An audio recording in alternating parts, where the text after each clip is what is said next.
नमस्कार दोस्तों, स्वागत है आपका सरस्वती क्लासेस ट्रेडिंग चैनल में।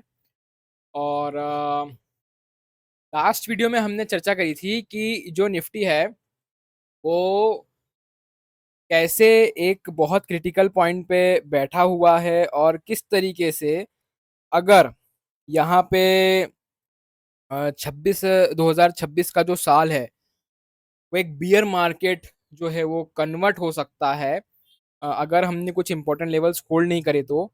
और कैसे जो है वो जो आपका है निफ्टी जो है वो 2026 में 20,000 तक के लेवल जो है हमको दिखा सकता है।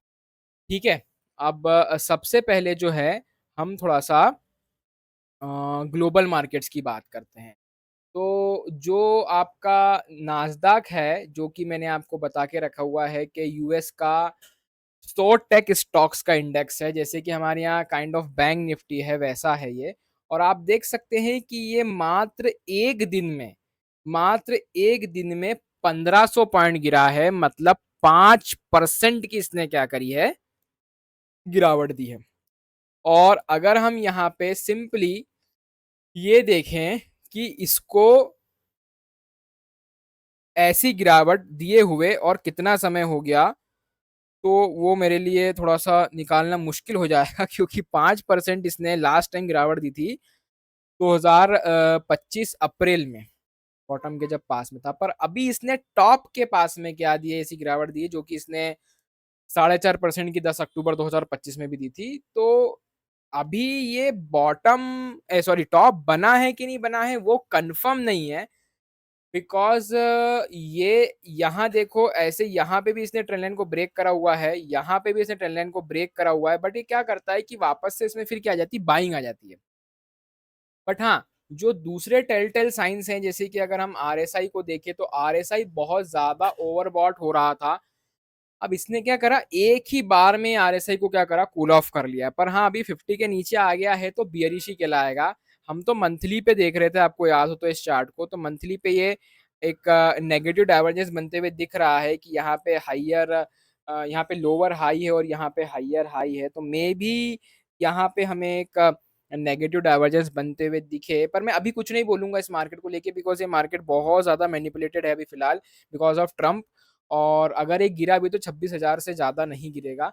हमें इसके ऊपर फोकस रखने के साथ साथ हमें हमारे निफ्टी पे भी फोकस रखना है, बिकॉज निफ्टी ने भी एक इम्पोर्टेंट जो है वो ट्रेंड लाइन क्या कर दी है, ब्रेक कर दी है। ठीक है। और उसने उसका रीटेस्ट करके फिर वापस से क्या कर दिया है, डाउनफॉल चालू कर दिया, जो कि एक बहुत नेगेटिव चीज है मेरे हिसाब से। आप देख सकते हैं यहाँ पे मंथली का जो हमने ट्रेंड लाइन है वो ब्रेक कर दिया है। पर क्या है कि इसने पहले भी इस चीज को ब्रेक करने की कोशिश करी थी पर ये नहीं कर पाया था। यहाँ इसने फाइनली इसको ब्रेक करके क्या कर दिया, ध्यान से देखना मैं क्या सिखा रहा हूँ, बहुत इंपॉर्टेंट चीज सिखा रहा हूँ, कोई नहीं बताता है। इसने एक ट्रेंड लाइन को ब्रेक करके उसको रीटेस्ट कर दिया है। ठीक है।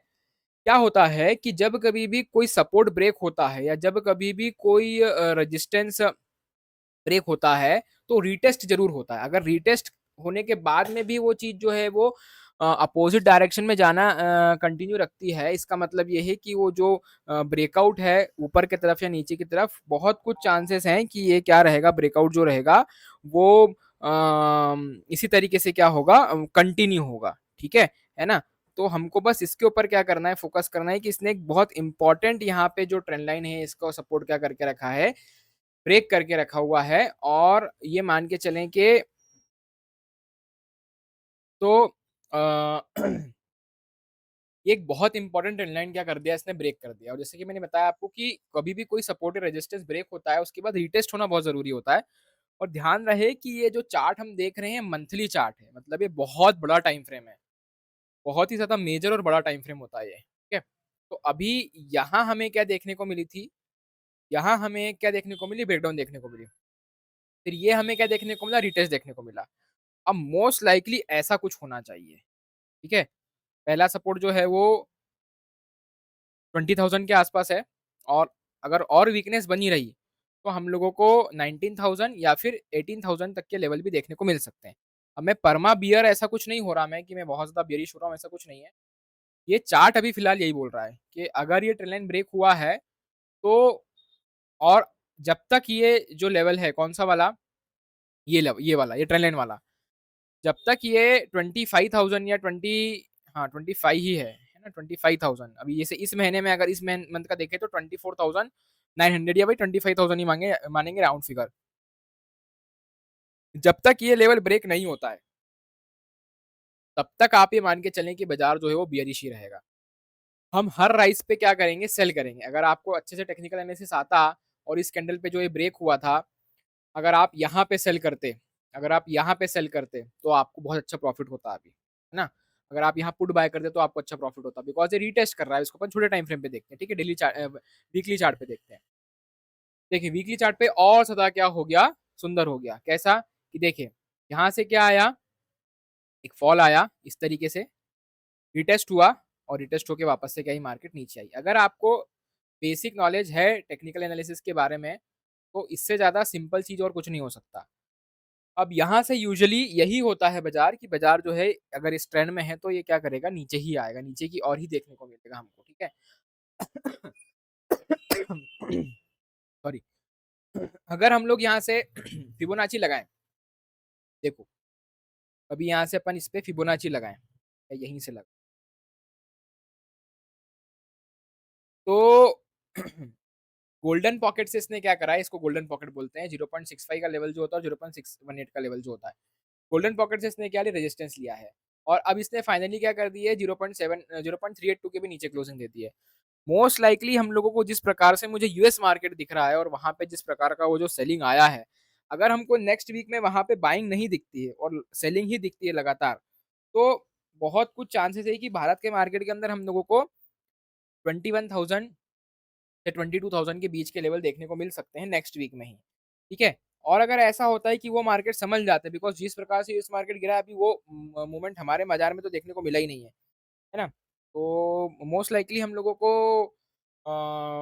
22,000 का लेवल देखने को मिल सकता है, और यहाँ से हमको अच्छा खासा फॉल देखने को मिल सकता है। इवन इस वीक में ही हम लोगों को 23,150 तो दिख ही गया था, है ना। तो ये वाला अगला सपोर्ट है 22,800 का, और अगर ये ब्रेक हुआ तो फिर सीधे हम लोग यहीं पे आ जाएंगे और ये डबल बॉटम काइंड ऑफ बन जाएगा। तो ट्रेंड लाइन ब्रेक हुआ है, जो कि एक इम्पॉर्टेंट पॉइंट है, एक इम्पॉर्टेंट नेगेटिव पॉइंट है, और ये बहुत इंपॉर्टेंट ट्रेंड लाइन है। आप देख सकते हैं कि ट्रेंड लाइन जब 2020 कोविड के टाइम से बना हुआ है, और ये ही ट्रेंड लाइन जो है वो पहले भी ब्रेक हो चुका है। मैं वही बताना चाह रहा हूँ कि पहले भी ब्रेक हुआ है, पर जब पहले ब्रेक हुआ तो इमीडिएटली क्या हो गया था, उसके बाद में हमें ऊपर क्लोजिंग मिल गई थी। अब यहाँ पे ऐसा नहीं हुआ है। यहाँ पे ये ट्रेंड लाइन ब्रेक होने के बाद में हम लोगों को रिटेस्ट होके मार्केट नीचे आते हुए दिखा है। जबकि यहाँ पे क्या हुआ था, जब ये ट्रेंड लाइन ब्रेक हुआ था, इस तरीके से ट्रेंड लाइन जब ब्रेक हुआ था, तो एक वीक हम नीचे रहे थे, दूसरे वीक बुलिश कैंडल बना था, तीसरे वीक भी हम नीचे रहे थे, चौथे वीक हम ऊपर आ गए थे ऊपर। तो ये फेक ब्रेकडाउन कहलाता है। बट ये बिल्कुल भी फेक ब्रेकडाउन नहीं है। क्यों? बिकॉज यहाँ पे रिटेस्ट हुआ, रिटेस्ट होने के बाद में 2 दिन कोशिश करी है, सॉरी 2 दिन नहीं, 2 वीक कोशिश करी उसने ऊपर जाने की, है ना। ये बॉटम बनी, ये लो बना, लो बनने के बाद में 1 week, 2 week, 3 week buying I, जो बायर्स थे उनको ट्रैप करा, जो बुल्स थे उनको ट्रैप करा, और ट्रैप करके फिर वापस से यहाँ रेजिस्टेंस लिया, रेजिस्टेंस लेके बियर्स वापस कंट्रोल में आए और देखो वापस मार्केट को नीचे लेके आ गए। तो ये कोई 1-2 वीक की कहानी नहीं है, जैसे कि यहाँ पे क्या हुआ था कि ये बॉटम बनी थी और बस हम 2 वीक में ऊपर आ गए थे, ये ऐसा नहीं हुआ। यहाँ पे, यहाँ ये बॉटम बना था और उसके बाद हो चुका है दोस्तों हम लोगों को इस सपोर्ट के नीचे कितना समय, 2 महीने, 63 डेज, मतलब हमें 2 महीने हो गए हैं। तो ये अब बियर्स पूरी तरीके से क्या है, बाजार में कंट्रोल में आ चुके हैं।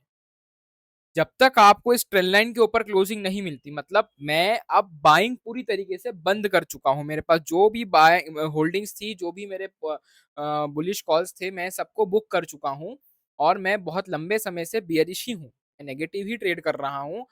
मैं हर राइस पे फ्यूचर या तो सेल कर रहा हूँ, या फिर मैं हर राइस से पुट्स बाय कर रहा हूँ। क्यों?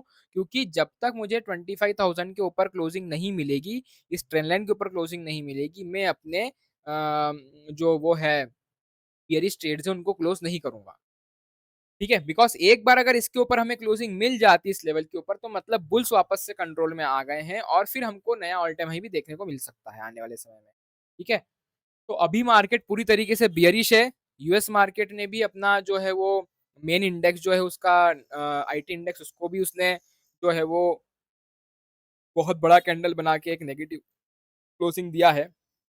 और जो S&P 500 है, यहाँ पे भी आप देख सकते हैं कि हमको एक बेयरिश इनगल्फिंग देखने को मिल रहा है। ये बेयरिश इनगल्फिंग बहुत डेडली कैंडल होता है और ये क्लियर बताता है कि भैया बायर्स जो हैं वो अब एग्जॉस्ट हो रहे हैं, उनकी ताकत खत्म हो रही है और अब बुल्स जो हैं उनकी हालत खराब है और अब बियर्स कंट्रोल में आ रहे हैं। ये पहला एग्जाम्पल, ये दूसरा एग्जाम्पल, ये तीसरा एग्जाम्पल। हाँ, हमें इसमें बहुत बड़ी फॉल देखने को नहीं मिली, पर फिर भी फॉल तो आया था। सेम कैंडल यहाँ पे भी बनते हुए दिख रहा है अपने को, देख सकते हैं आप, ये वीकली कैंडल है, ध्यान देंगे थोड़ा, ठीक है। तो सेम कैंडल हमें यहाँ भी बनते हुए देखने को मिला था। मैं आपको अनगिनत एग्जाम्पल दे सकता हूँ, यहाँ भी देखने को मिला। कितने सारे बता दिए मैंने आपको, देखो मैंने आपको एक, फिर मैंने आपको दो, तीन, चार, पांच एग्जाम्पल बता दिए। वैसा का वैसा ही सिनेरियो अभी भी यहाँ पे बन रहा है। वैसी डेडली वीकली कैंडल बनी है यूएस मार्केट के अंदर भी, एकदम डेडली कैंडल है। तो अगर हमें मिनिमम से मिनिमम फॉल भी देखने को मिलता है दोस्तों, तो वो हमें मिला है, मिनिमम से मिनिमम फॉल हमें मिला है गाइस, कितने का, लगभग 6% का, ठीक है। और मैक्सिमम फॉल हमें यहाँ पे एक बियर मार्केट स्टार्ट होते हुए दिखा है जो कि है 30%। इसके बीच का अगर हम माने और हमें ये सोचे कि अगर हमें 15% का भी फॉल देखने को मिलता है, तो उसमें से मान के चलो आपके 3-3.5% का तो आ ही गया है ना। मेरे हिसाब से 10% का भी अगर होगा तो ये सपोर्ट पे आ जाएगा, बिकॉज ये बहुत इंपॉर्टेंट लेवल था, रेजिस्टेंस था, उसको ब्रेक करके इसने ऑल टाइम हाई लगाया था। मेरे हिसाब से हमको 7000 तक के लेवल देखने को मिल सकते हैं, जो कि यहाँ से अगर हम देखें तो अभी और फॉल होगा कितने का, 5% का। अगर ये 5% गिरेगा तो निफ्टी आराम से 7-8% हमको और गिरावट दिखा सकता है। अगर निफ्टी यहाँ से हमें 7-8% की गिरावट दिखाता है जहां पर है वो, तो यहाँ से अगर हमें 8% की भी गिरावट दिखाता है तो हम लोग आ जाएंगे कहाँ पे, हम वही 21,300 जो मैं आपको बताया, है ना, ठीक है। तो मार्केट बियरिश है, राइस पे सेल करने वाली मार्केट है, और अभी कोई भी लॉन्ग टर्म इन्वेस्टिंग भी नहीं होनी चाहिए। ये लॉन्ग टर्म इन्वेस्ट करने का टाइम नहीं। आप बाजार ऑल टाइम हाई से सिर्फ कितनी दूर पे है, कितनी दूर है मार्केट, सिर्फ 11%। यहाँ यहाँ थोड़ी इन्वेस्टिंग करी जाती है। एक इंपॉर्टेंट सपोर्ट को ब्रेक कर रहा है और आप यहाँ इन्वेस्टिंग थोड़ी कर सकते। ऐसा का ऐसा ही सेम ब्रेक हुआ था कोविड के टाइम पे, अगर आपको ध्यान हो तो। कोविड के टाइम पे भी एक बहुत लंबी बुल मार्केट आई थी और उसके बाद में कोविड के टाइम पे से सपोर्ट क्या हुआ था, ब्रेक हुआ था, और उसके बाद फिर मार्केट और नीचे करी थी। अब वैसे ही ये सपोर्ट क्या हो रहा है, ब्रेक हो रहा है। तो थोड़ी सी चिंता की बात तो है। अब बस यही देखना है कि क्या यहाँ से गिरावट कंटिन्यू होती है या फिर बुल्स कंट्रोल कर लेते हैं। वैसे मेरे हिसाब से बुल्स में अभी ताकत नहीं है। टैक्स वैक्स हटे हैं, हाँ भैया, न्यूज़ तो आई थी आरबीआई की मीटिंग में, मॉनेटरी पॉलिसी जो आई थी, रेपो रेट वही रखा हुआ है, टैक्स घटाए हैं, पर उसमें एक नेगेटिव भी आया है। क्या, कि भैया जो ग्रोथ रोट है, उन्होंने ग्रोथ रेट बताई है कि जो आने वाले समय में वो रहेगा आपका, माहौल रहेगा, वो उन्होंने नेगेटिव उसका क्या दिया है, फोरकास्ट करा है कि जो 6.9% का था वो कट करके उनके 6.6% कर लिया है। मतलब वो ये एक्सपेक्ट कर रहे हैं कि आने वाले समय में इकोनॉमी है, अर्थव्यवस्था है, वो जो है अच्छा नहीं करेगी और मंदी के आसार दिख रहे हैं। सीधा सीधा इससे यही समझ में आता है। तो अभी बाजार के अंदर खरीदारी बिल्कुल नहीं करनी चाहिए मेरे हिसाब से। कुछ स्टॉक्स बहुत अच्छे हैं जिनमें हम खरीदारी कर सकते हैं, उसमें अगले वीडियो में मेंशन करूंगा मैं, जिनमें हम लोग डीसीए कर सकते हैं, जिसको हम लोग डॉलर कॉस्ट एवरेजिंग बोलते हैं, कि थोड़ी थोड़ी क्वांटिटी में बाय करना चालू करो हर एक डिप पे, है ना। और अदानी के स्टॉक से भी दूर रहें, बिकॉज उसमें ऑलरेडी एक अच्छा अपसाइड आ चुका है, तो उनसे भी दूर रहेंगे। बाकी हाँ, निफ्टी डेफिनेटली वीक है, अलग ही समझ में आ रहा है चार्ट के ऊपर। अगर आपको वीडियो अच्छा लगा हो तो प्लीज चैनल को सब्सक्राइब करें, लाइक करें वीडियो को, और अगर आप सीखना चाहते हैं तो डिस्क्रिप्शन में नंबर है, आप उस पर कॉल करके मैसेज करके उसके रिगार्डिंग इन्फॉर्मेशन ले सकते हैं। ठीक है, बाय बाय।